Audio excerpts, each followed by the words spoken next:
O Brasil possui um rebanho de 22 milhões de ovelhas. A novidade é a busca crescente por carne de cordeiro de qualidade e queijos de leite de ovelha. Isso estimula e renove a ovinocultura. Essa demanda não para de crescer. O rebanho de ovinos cresce 5% ao ano. É pouco e não atende à demanda. A produção de carne se tornou o principal objetivo da ovinocultura. O consumo médio de carne ovina é de 1,5 kg por habitante ano. Pode ser multiplicado por 10. Os consumidores demandam cada vez mais cortes tradicionais como lombo, pernil, paleta, carré, costela e picanha. E apreciam novos produtos como hambúrguer de ovelha, kafta, espetinho, bolinhos temperados e etc. Dentre os novos produtos da ovinocultura está a charcutaria de cordeiro. Charcutaria é a arte de preparar, curar e conservar carnes por meio de técnicas como salga, defumação e cura. O objetivo inicial dessa técnica milenar e tradicional era prolongar a vida útil do alimento, mas as técnicas da charcutaria também agregam sabor e textura, resultando em produtos como salames, linguiças, pastrames, salsichas e etc. Sobre essa diversificação de produtos e agregação de valor à carne de cordeiro, o pesquisador Evaristo de Miranda conversa com Aldo Pera, eletrotécnico de formação. Ele se dedicou ao aprendizado da charcutaria como atividade caseira. Posteriormente, instalou e criou sua empresa, a Amarus Salumeria. Ele obteve para seus produtos o selo do CISP, uma certificação de produtos agropecuários de origem no estado de São Paulo. É mais uma garantia de comercialização legal e segura dessa inovadora charcutaria de cordeiro. Ele tem apresentado com sucesso seus produtos em diversos eventos e feiras agropecuárias. Olá, bem-vindos ao Brasil Verde, um programa dedicado à sustentabilidade da agropecuária brasileira. E essa sustentabilidade tem a ver com a rentabilidade, com a produtividade, com a agregação de valor aos produtos agropecuários. E hoje nós vamos falar de um tema que é também saboroso, que é a charcutaria, mas de carne de cordeiro, não de carne suína.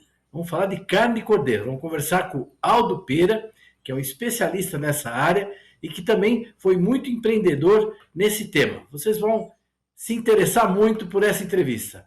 Bem-vindo ao Brasil Verde, Aldo. Olá, Evaristo, tudo bem? Eu que agradeço a oportunidade aí, muito obrigado. Nós que agradecemos aqui contar com a sua participação hoje, não é? Nós já tratamos aqui nesse programa da ovinocultura, não é? Também da questão da lã, da carne, mas agora com você nós vamos abordar um tema diferente, que é o tema da charcutaria de cordeiro. Eu queria te pedir, Aldo, antes de você entrar assim, no tema já desse trabalho, dessa técnica, né, da conservação de carne de cordeiro, se você podia contar um pouco sua história, né? Você não nasceu no meio de um rebanho de ovelha, não? Não. Sou natural de Guarulhos, né? Então, a grande São Paulo. E depois eu fui fazer colégio técnico em São Carlos. E a gente acabou tendo um escritório de engenharia, né? E temos eles há 25 anos. Eu e minha esposa, aí por curiosidade, eu fui buscar o conhecimento para saber como que funciona a charcutaria, como que fazia os salames e assim por diante, né? E através do curso a gente começou a amar, começou a fazer os produtos, né? Começou a desenvolver algumas coisas. Em 2023 a gente participou de um curso dentro do Instituto de Zootecnia de Nova Odessa, né? O IZ, onde que ele abrange um curso de charcutaria para ovinos, tá? Foi aí que despertou, assim, a paixão pela charcutaria de ovinos. É claro, nós temos no Brasil empresas imensas, até multinacionais, né? Trabalhando em charcutaria, com diversas carnes, mas o nosso interesse aqui é de conhecer um pouco essa história, né, do empreendedorismo que nós temos hoje no agro, que você é um exemplo disso. Talvez para quem está nos acompanhando e não conheça bem, não é? Antes de existir a geladeira, antes de existir a possibilidade de conservar a carne com o frio, não é? As civilizações desenvolveram técnicas de conservar carne para consumo, não é? utilizando esses três recursos principais, não é? A salga, o sal, não é? Também defumar e também desidratar sem obrigatoriamente defumar. Explica um pouco para as pessoas como funciona a charcutaria em geral e depois, mais especificamente, o caso do cordeiro. Tá, o processo básico, assim, bem simplificando, né? A gente primeiro faz a salga da carne, né? Depois de um determinado tempo dessa salga, a gente escolhe dois caminhos. Ou a gente faz a defumação, que é uma maneira de preservar, né? Então a gente faz um cozimento e a defumação do produto. E o outro caminho seria a maturação. Então ele entra numa câmara de maturação com temperatura e controle de umidade, né? E a gente consegue começar a tirar a água desse produto, e é onde que a gente, eliminando essa água interna do produto, a gente tem uma conservação do produto. Agora, a charcutaria não é só hoje uma técnica para conservar, porque ela agrega sabor, não é? Ela agrega textura, ela traz ali aromas, coisas que você não teria na carne, não é? In natura, não é? A carne in natura você vai trazer temperos, vai pôr coisas, etc, né? Mas, por exemplo, um salame de cordeiro, você pode contar para nós como é que se faz um salame de cordeiro? Aqui nós fazemos um salame defumado, né? Em função para não ter a participação de tanta gordura de ovino, né? Que ele vai talvez trazer um ranço no final. Então a gente faz a moagem da carne, né? Aí faz a mistura dos temperos, a gente usa bastante tomilho e no caso hortelã, né? Que vai saborizar bem a carne. Aí espera o período de cura desse salame e depois a gente faz o cozimento e defumação dele. Hoje a gente faz essa defumação com lenha de lixia. Tem tanta lixia assim, para fornecer lenha? Aqui na região tem bastante pés de lixias, né, que o pessoal acaba, na poda de final de ano, depois da safra, acaba doando para a gente. Então a gente até reutiliza essa poda da lixia. E aí você tem um defumador, quer dizer, é uma cadeia complexa, né? Porque você tem cadeia de frio, tem o defumador, você tem tudo isso aí na sua pequena estrutura. Sim, nós temos um defumador elétrico, né? Ele até é um defumador assim que ele consome muito pouca energia. Então a gente tem condições de fazer rampas de temperatura nele, fazer toda a proteção, né? E também controlar a quantidade de defumação que a gente quer no produto.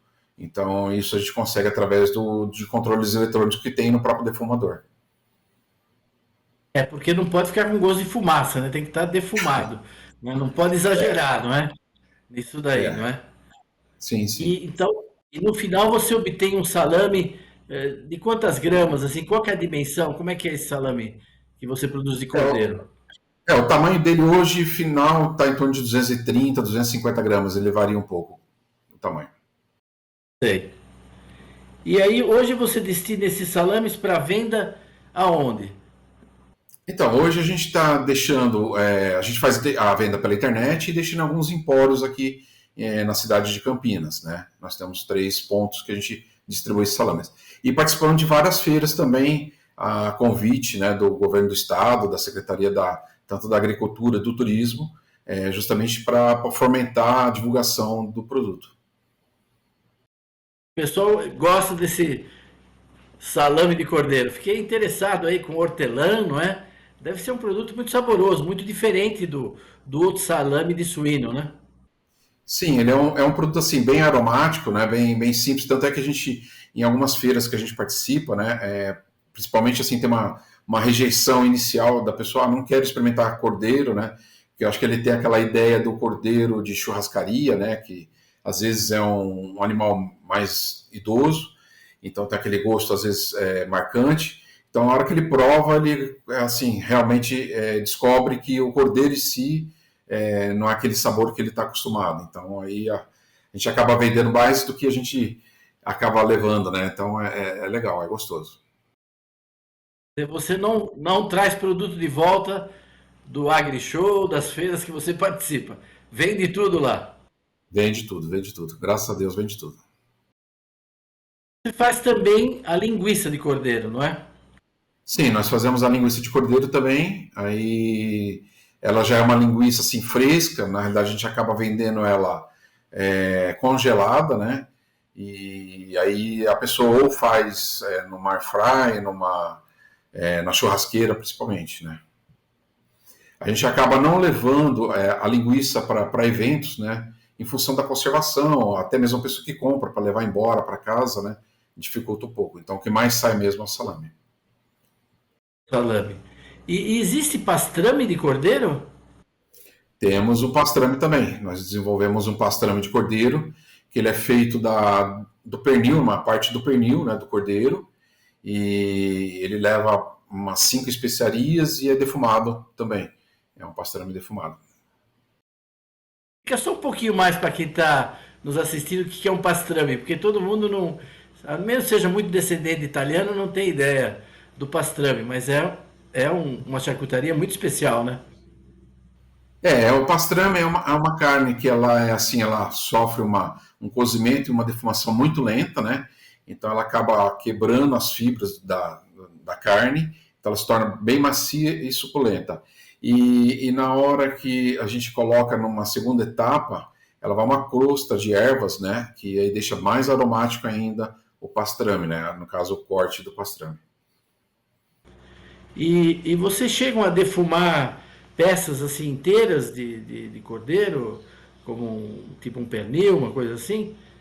Sim, nós temos o pernil de cordeiro que ele é defumado e tem uma paleta também. Ela faz o mesmo processo, tem a parte, né, da cura da salga, depois ele entra para o cozimento e defumação, o mesmo processo. E a gente desenvolveu também, né, o presunto cru de cordeiro. Ele é um presunto que ele vai para uma câmara de maturação, vai a perna toda, né, o pernil todo do cordeiro, vai para uma câmara de maturação, ele fica no mínimo 120 dias maturando dentro da câmara de maturação, aí justamente para retirar a água interna dele, né, e agregar valor, agregar sabor na carne.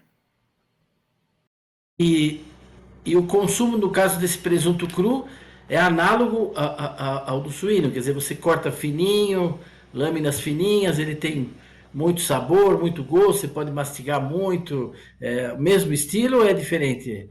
Sim, é a mesma coisa. Você acaba cortando ele com fatias bem finas, né? Comendo assim, cru mesmo, né? Todos os nossos produtos eles já estão preparados para consumo final. Então você não precisa de nem cocção. Então é um presunto cru, só que de cordeiro. Depois disso ele pode se conservar, tem que continuar conservando na geladeira, ou você pode ter isso pendurado num lugar mais fresquinho em casa.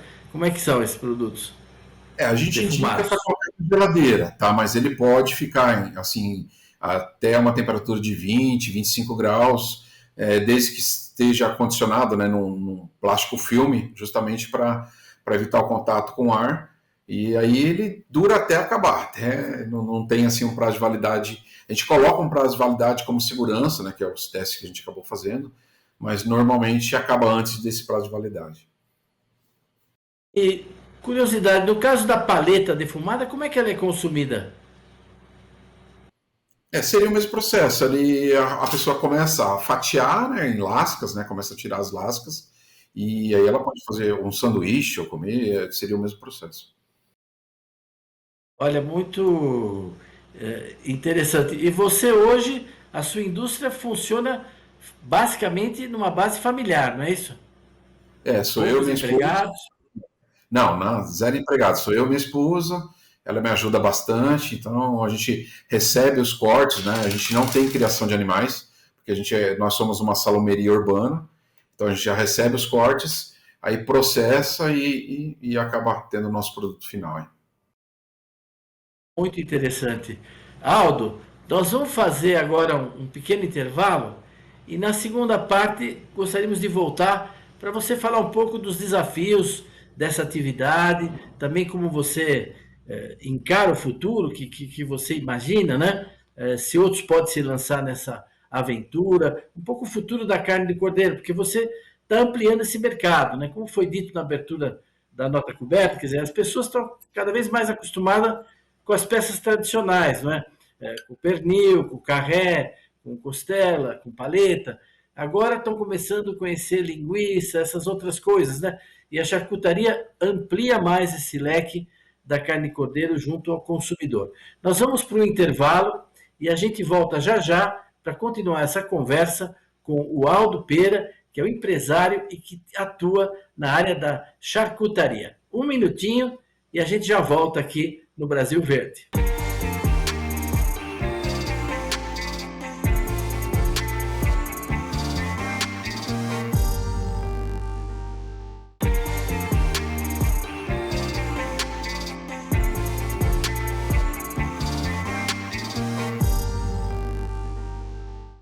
Olá, estamos de volta aqui no Brasil Verde, hoje conversando com Aldo Pera. Ele é um pequeno empresário que tem uma salumeria, uma charcutaria, só que ele trabalha com charcutaria de cordeiro. Na primeira parte do programa ele explicou um pouco os princípios da charcutaria, os diversos produtos que são realizados hoje em dia e também muita coisa experimental que ele está avançando ligado ao cordeiro, né?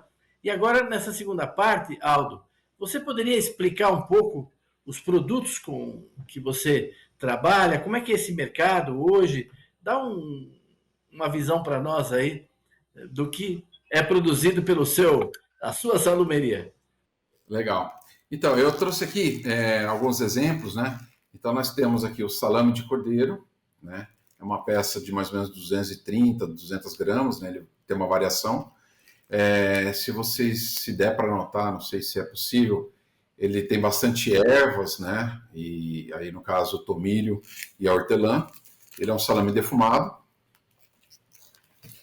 Aí trouxemos também o pastrame, então uma parte do pernil, é um pastrame de cordeiro. Então, em volta ele tem uma crosta, né, de ervas também e em condimentos. Essa paleta que nós comentamos, a paleta de cordeiro, ela é curada e depois defumada lentamente na lenha de lixia. E para nós, assim, o nosso produto mais nobre, né, que a gente fala por conta de questão de tempo e até mesmo de sabores, né, seria o pernil, que seria o presunto cru de cordeiro, tá? A mesma coisa. Então ele reduz bastante, né? A gente fala de presunto cru, de produtos maturados, a gente sempre tem uma perda no mínimo de 35% a 40% do peso na maturação, né? No cozimento, num produto defumado, essa perda é menor, 10%, 15%, né? Tem alguns processos que o pessoal usa da grande indústria que eles acabam não tendo perdas, né? Eles têm alguns aditivos que acabam mantendo a água dentro do produto, né? Então você acaba comprando, teoricamente, água dentro do produto.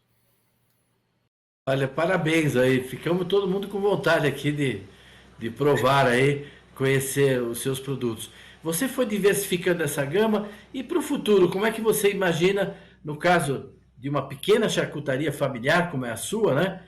De um alcance regional, claro que pela internet hoje, qualquer um do Brasil que estiver nos assistindo, procurando seu site, pode aí, não é, solicitar seus produtos, mas como é que você vê o futuro aí? Qual que é os seus planos aí para o futuro na charcutaria?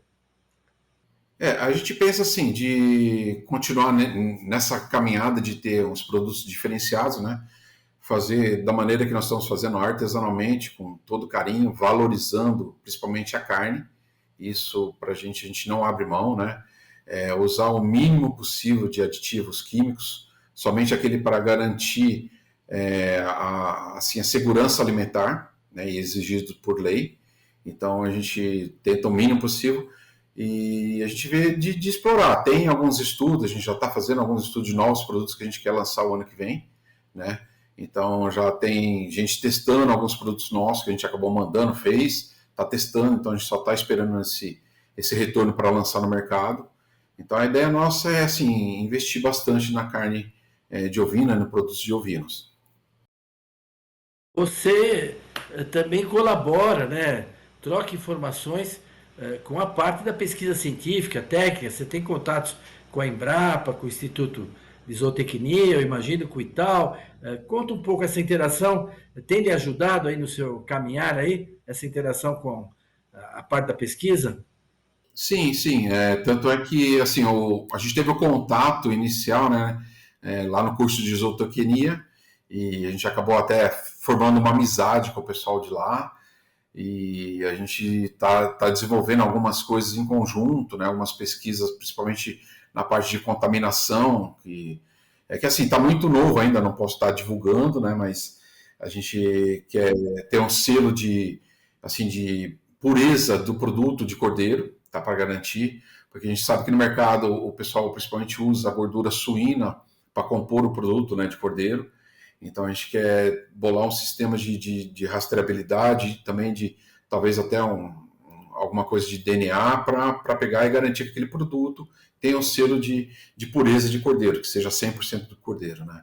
Então, e também algumas pesquisas para trabalhar com animais de descarte, né, principalmente ovelhas, desenvolver alguns produtos, né, nessa linha, porque há bastante descarte. Para o consumo em si, final dele, o mercado não aceita muito, mas talvez desenvolvendo um produto, né, de charcutaria, isso a gente consiga aproveitar as carcaças aí de animais de descarte, né? Mas você tem o selo do CISP, né? Dá uma palavrinha pro pessoal aí que é o CISP que você tem, esse selo. Tá, ele é um selo de inspeção, né, estadual, então a gente pode vender e comercializar dentro do estado de São Paulo. Nós temos o CISP artesanal, isso foi uma grande luta, né, de um pessoal mais antigo que queria conquistar, né, para legalizar todos os charcuteiros, açougues, e hoje é possível, tá? É um rito simplificado. Então, assim, o Estado ele está acreditando mais no produtor, então você acaba dando entrada num projeto, dando entrada no processo, ele aprova acreditando na informação que você está dando, e aí você tem um prazo para regularizar, adequar seu estabelecimento, né? E aí você acaba até mesmo usando o recurso de vendas de produtos que você já está fazendo para regularizar o seu estabelecimento e está legalizado, né? Então isso para o produtor, para a gente foi ótimo, a gente pegou bem a transição, né, na mudança da lei para o artesanal, então para a gente favoreceu, saiu rápido demais e hoje qualquer pessoa pode dar entrada, né, desde que atenda, né, as exigências sanitárias e local principalmente, né? Então não pode ser um exemplo no fundo de casa, não pode, né? Então tem que ser um ponto comercial. Então é possível a gente pegar e estar dentro da lei, dentro das normas, trabalhar certinho. Eu acho que esse é o caminho, né? Porque é justamente a gente colocar um produto no mercado que dê garantias para o consumidor. Certo.